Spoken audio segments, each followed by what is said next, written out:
Today in Ask the Expert, we're going to show you how to properly install a grommet and what happens if you improperly install a grommet, because you're going to notice it.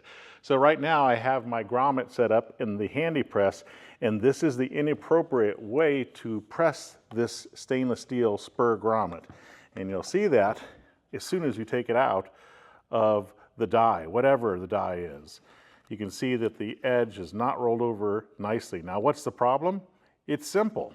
For most grommets, the one with the nub is the forming die, and so the eyelet is the one that goes on the opposite side.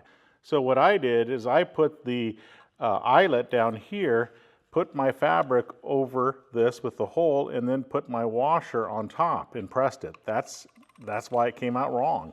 All I have to do is reverse the steps. So this time I'm going to put my eyelet through here, and then I'm going to put my washer down here, load it in the die, depress the lever of the HandyPress, and take a look at that one.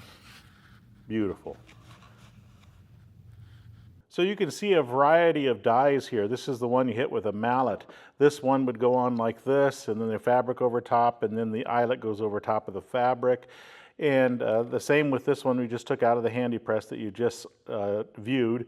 This is the one that goes in the press and snap or the handy snap.